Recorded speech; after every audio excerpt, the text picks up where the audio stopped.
After a very short time, the pleasant, easy life I led made me quite forget the perils of my 2 voyages. Moreover, as I was still in the prime of life, it pleased me better to be up and doing.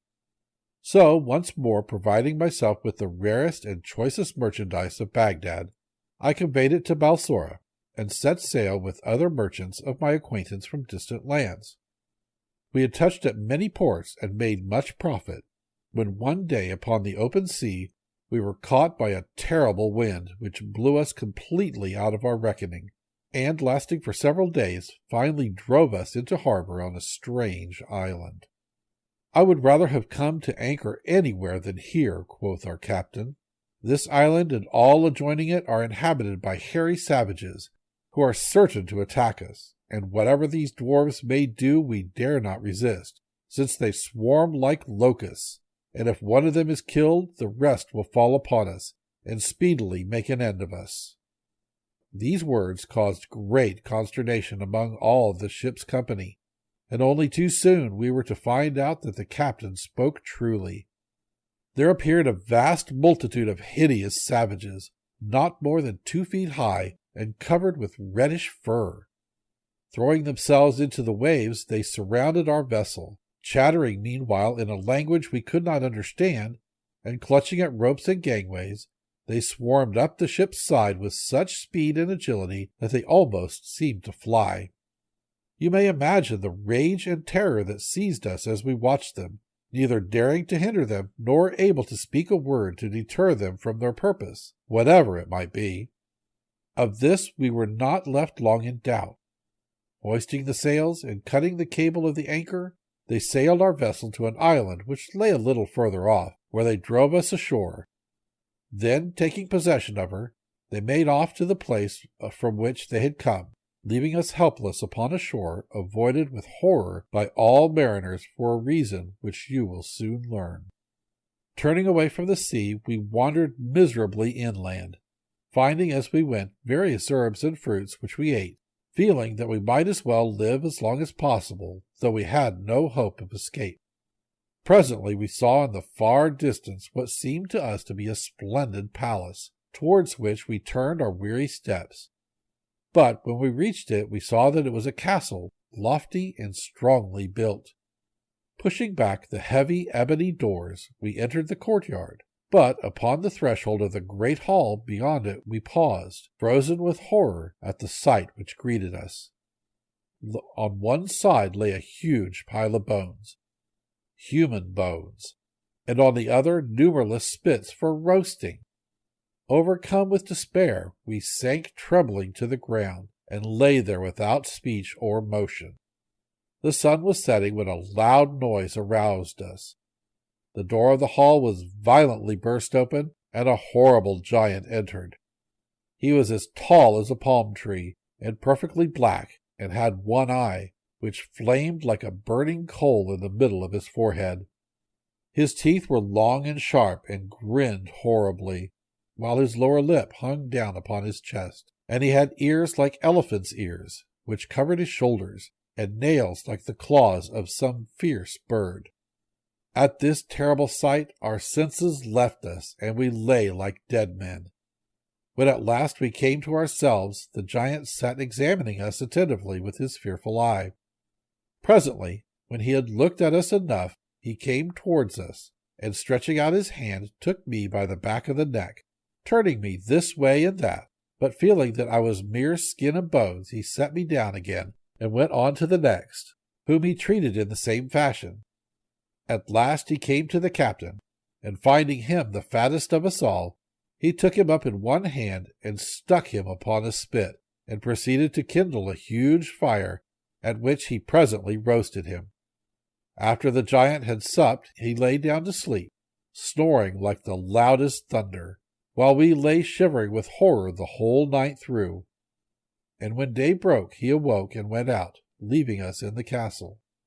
When we believed him to be really gone, we started up bemoaning our horrible fate, until the hall echoed with our despairing cries. Though we were many and our enemy was alone, it did not occur to us to kill him. And indeed we should have found that a hard task, even if we had thought of it, and no plan could we devise to deliver ourselves. So at last, submitting to our sad fate, we spent the day in wandering up and down the island, eating such fruits as we could find. And when night came, we returned to the castle, having sought in vain for any other place of shelter.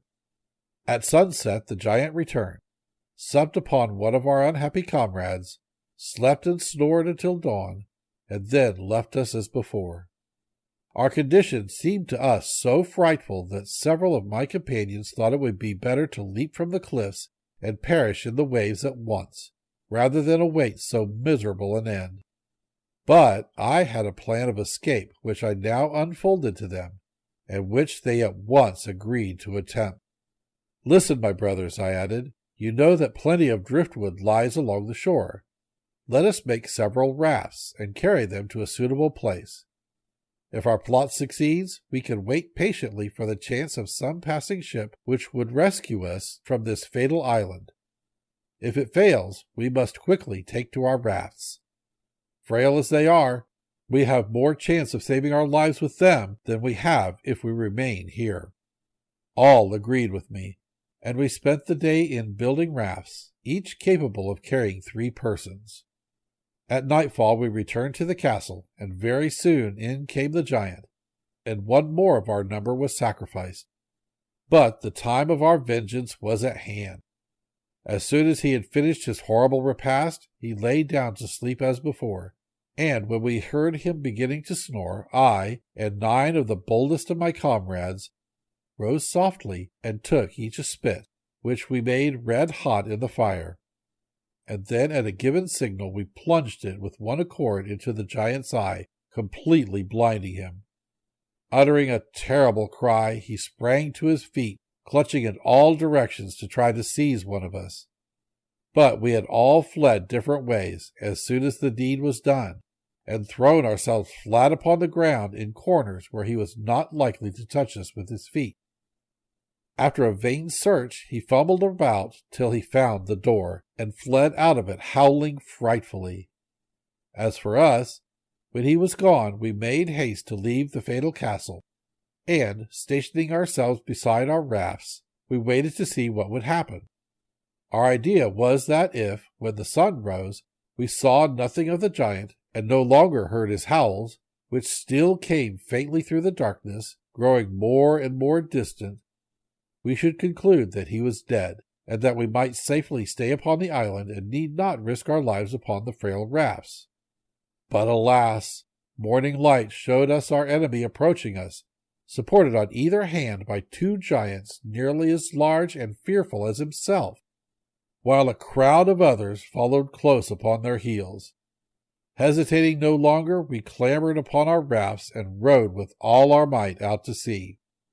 The giants, seeing their prey escaping them, seized up huge pieces of rock, and wading into the water, hurled them after us with such good aim that all the rafts, except the one I was upon, were swamped, and their luckless crews drowned, without our being able to do anything to help them. Indeed, I and my 2 companions had all we could do to keep our own raft beyond the reach of the giants. But by dint of hard rowing, we at last gained the open sea. Here we were at the mercy of the wind and waves, which tossed us to and fro all that day and night. But the next morning we found ourselves near an island, upon which we gladly landed. There we found delicious fruits, and having satisfied our hunger, we presently lay down to rest upon the shore. Suddenly we were aroused by a loud rustling noise, and starting up, saw that it was caused by an immense snake, which was gliding towards us over the sand. So swiftly it came that it had seized one of my comrades before he had time to fly, and in spite of his cries and struggles, speedily crushed the life out of him in its mighty coils, and proceeded to swallow him. By this time my other companion and I were running for our lives to some place where we might hope to be safe from this new horror, and seeing a tall tree we climbed up into it, having first provided ourselves with a store of fruit off the surrounding bushes. When night came I fell asleep, but only to be awakened once more by the terrible snake, which after hissing horribly round the tree at last reared itself up against it, and finding my sleeping comrade who was perched just below me, it swallowed him also, and crawled away, leaving me half dead with terror. When the sun rose, I crept down from the tree with hardly a hope of escaping the dreadful fate which had overtaken my comrades. But life is sweet, and I determined to do all I could to save myself. All day long I toiled with frantic haste, and collected quantities of dry brushwood, reeds, and thorns, which I bound with faggots, and making a circle of them under my tree, I piled them firmly one upon another, until I had a kind of tent in which I crouched like a mouse in a hole when she sees the cat coming. You may imagine what a fearful night I passed, for the snake returned eager to devour me, and glided round and round my frail shelter seeking an entrance. Every moment I feared that it would succeed in pushing aside some of the faggots, but happily for me they held together, and when it grew light my enemy retired, baffled and hungry, to his den. As for me, I was more dead than alive. Shaking with fright and half suffocated by the poisonous breath of the monster, I came out of my tent and crawled down to the sea, feeling that it would be better to plunge from the cliffs and end my life at once than pass such another night of horror. But to my joy and relief, I saw a ship sailing by, and by shouting wildly and waving my turban, I managed to attract the attention of her crew.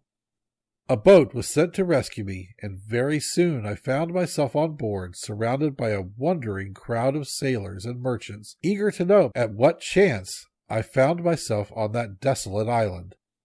After I had told my story, they regaled me with the choicest food the ship afforded, and the captain, seeing that I was in rags, generously bestowed upon me one of his own coats. After sailing about for some time and touching at many ports, we came at last to the island of Salahat, where sandalwood grows in great abundance. Here we anchored, and as I stood watching the merchants disembarking their goods and preparing to sell or exchange them, the captain came up to me and said, "I have here, brother, some merchandise belonging to a passenger of mine who is dead. Will you do me the favor to trade with it? And when I meet with his heirs, I shall be able to give them the money, though it will be only just that you shall have a portion for your trouble." I consented gladly, for I did not like standing by idle. Whereupon he pointed the bales out to me, and sent for the person whose duty it was to keep a list of the goods that were upon the ship. When this man came, he asked in what name the merchandise was to be registered. "In the name of Sinbad the Sailor," replied the captain. At this I was greatly surprised, but looking carefully at him, I recognized him to be the captain of the ship upon which I had made my second voyage, though he had altered much since that time. As for him, believing me to be dead, it was no wonder that he had not recognized me. "So, captain," said I, "the merchant who owned these bales was called Sinbad?" "Yes," he replied, "he was so named. He belonged to Baghdad, and joined my ship at Balsora, but by mischance he was left behind upon a desert island where we had landed to fill up our water casks, and it was not until 4 hours later that he was missed. By that time the wind had freshened, and it was impossible to put back for him." "You supposed him to have perished, then?" said I. "Alas, yes," he answered. "Why, captain," I cried, "look well at me. I am that Sinbad who fell asleep upon the island and awoke to find himself abandoned."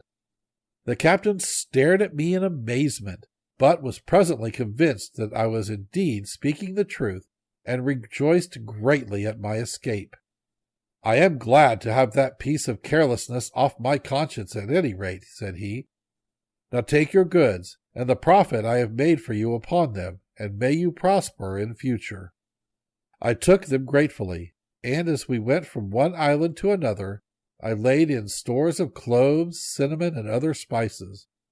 In one place I saw a tortoise which was 20 cubits long, and as many broad. Also a fish that was like a cow, and had skin so thick that it was used to make shields.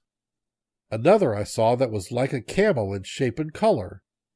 So by degrees we came back to Balsora, and I returned to Baghdad with so much money that I could not myself count it, besides treasures without end. I gave largely to the poor, and bought much land to add to what I had already possessed. And thus ended my third voyage. When Sinbad had finished his story, he gave another 100 sequins to Hindbad, who then departed with the other guests. But next day, when they had all reassembled and the banquet was ended, their host continued his adventures.